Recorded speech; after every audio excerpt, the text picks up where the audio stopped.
कितनी सही बात है ना कि समझदार लोग ही अक्सर दुखी होते हैं। ना समझ को तो दुख समझ में ही नहीं आता है। इसलिए जीवन के दुखों से अगर बचना है तो बच्चे की तरह बन के रहो। आइए इसी कहानी के तौर पे समझते हैं। एक बार एक गुरुजी और एक शिष्य लंबी यात्रा करके वापस लौट रहे थे। यात्रा करके लौटने के बावजूद भी गुरुजी का शिष्य बहुत ही दुखी और निराश था। तो शिष्य ने गुरुजी से पूछा कि गुरुजी, दुखों से बचने के लिए हमें क्या करना पड़ेगा? दुखों का निवारण कैसे हो सकता है? तभी गुरुजी ने मुस्कुराते हुए कहा कि अगर दुखों से छुटकारा पाना है, दुखों से मुक्त होना है, तो हमें बच्चे की तरह बन के रहना पड़ेगा। ये बात सुनते ही शिष्य ने मुस्कुराते हुए कहा कि ये कैसा तर्क हुआ? अगर बच्चे को भी कोई चीज ना मिलती तो वो रोते हैं, जिद करते हैं, जमीन पे लेट जाते हैं, तो भला बच्चे की तरह बन के रहने से दुखों से मुक्ति कैसे मिल सकती है?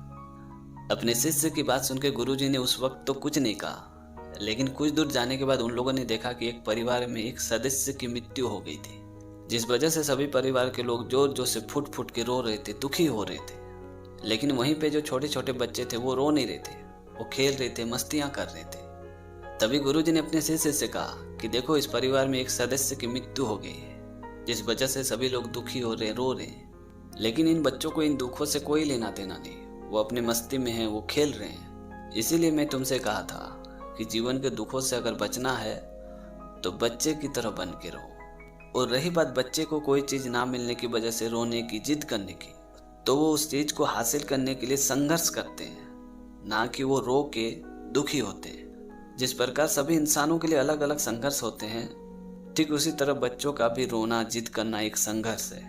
क्योंकि बच्चों के लिए किसी चीज को हासिल करने का और कोई उपाय नहीं है, इसीलिए वो रोते हैं, जिद करते हैं। अपने गुरुजी की तर्क सुनकर शिष्य पूरी तरह से संतुष्ट हो चुका था, क्योंकि उनके सवाल का सही जवाब उन्हें मिल चुका था। किसी ने क्या खूब लिखा है कि जरूरतें कहाँ खत्म होती है जिंदगी के सफर में, बस चलते रहना है उस मंजिल को पाने में। नमस्कार दोस्तों, मैं हूँ भूमियार पिट्टू और एक छोटी सी कहानी आपके लिए। एक आदमी अपनी प्रॉब्लम्स, अपनी समस्याओं को लेकर हमेशा दुखी रहा करता था।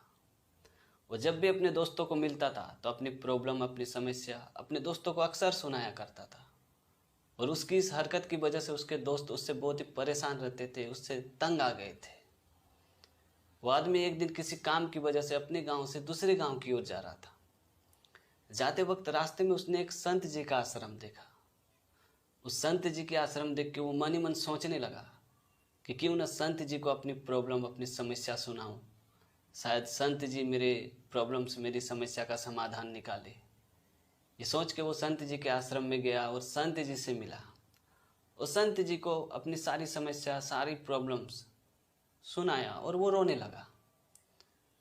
उस आदमी की बात सुनकर संत जी ने कहा कि मैं तुम्हारी समस्या का समाधान कल बताऊंगा, लेकिन उसके लिए तुम्हें मेरा एक काम करना पड़ेगा। मेरी गायों को देख रेख करने वाला आज बीमार है, तो तुम्हें आज रात मेरी गायों की देख रेख करनी पड़ेगी, लेकिन एक शर्त पे। जब तक मेरी सभी गायें पूरी तरह नहीं बैठ जाती है तब तक तुम सोओगे नहीं। उस संत जी की बात सुन के वो आदमी खुशी खुशी राजी हो गया और वो तबेले की ओर गया। अगली सुबह हुई तो वो आदमी थका हारा गुस्सा करते हुए संत जी के पास आया और गुस्सा करते हुए संत जी से कहा कि आपने मुझे कैसी मुसीबत में डाल दिया था। पूरी रात में सो नहीं पाया। कभी एक गाय बैठती थी तो दूसरी खड़ी हो जाती थी, दूसरी बैठती थी तो तीसरी खड़ी हो जाती थी। ये सिलसिला पूरी रात चला, जिसकी वजह से मैं पूरी तरह परेशान हो गया, मैं बिल्कुल नहीं सो पाया। उस आदमी की बात सुनकर संत जी मुस्कुराए और बोले कि यही तो तुम्हारे समस्या का समाधान है। ये समस्याएं भी गायों की तरह होती है, एक जाती है तो दूसरी खड़ी हो जाती है। अगर समस्याओं का खत्म होने का इंतजार करते रहोगे तो जीवन में कभी चैन से नहीं रह पाओगे।